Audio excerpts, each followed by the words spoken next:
বাড়িতে আছে, আমি গড়তে বেরিতে গেছে এইদিকে বেরিয়েছে ওই কোনা লাইটটা সিরা টিরা লিখছে। আরে হ্যাঁ ওই ডিলাইছে মদের বোতল দিয়ে আর কি, ওই জন্য বোতলটি করে দিচ্ছে।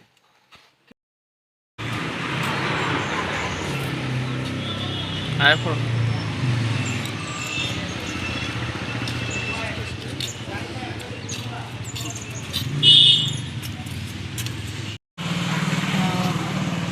আমাদের কাছে খবর আসে মঙ্গলবার দিন রাতে আমাদের একজন কর্মরত সাংবাদিক ভাই সুকান্ত ভৌমিক, এই নবগ্রাম বাড়ি তার, সে যখন সংবাদ সংগ্রহ করে আগের দিন যে খবরটা প্রকাশ করে বিভিন্ন জায়গায়, যখন খবর প্রকাশ মানে রেকর্ডিং করতে যায়, খবর নিতে যায়, তখনই বিভিন্ন হুমকি দেওয়া হচ্ছিল। ওইখানে লোকাল এমএলএও ছিলেন।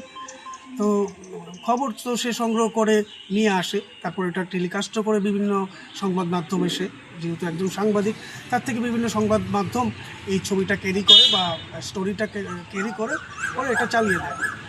চালানোর পর তারপর রাতের বেলা, মঙ্গলবার দিন রাতের বেলা 12টা-1টার দিকে কিছু দুষ্কৃতী গাড়ি সুকান্তর বাড়িতে গিয়ে উপস্থিত হয়, গিয়ে তাকে বাজে ভাষায় গালিগালাজ এবং তার বাড়িতে আক্রমণ করে, ইট পাটকেল ছুঁড়ে, বড় বড় লাঠি দিয়ে তাদের ঘরে আঘাত করা হয়। তার জেঠুর ঘর, রান্নাঘর ভেঙে দেওয়া হয় এবং তার ঘরের চালে, টিনের চাল, যেহেতু টিনের চাল, ওই চালেও বাজেভাবে আঘাত করে এবং ক্ষতিগ্রস্ত করে তার বাড়িঘর।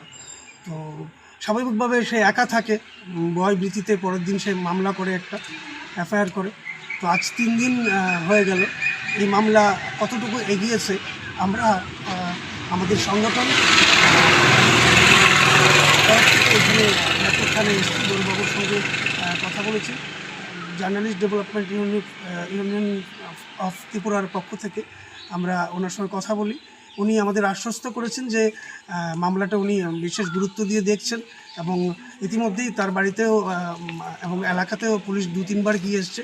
যারাই দুষ্কৃতিকারী আছে তাদের অতি সত্বর উনি গ্রেপ্তার করার আশ্বাস আমাদের থাকে। এখন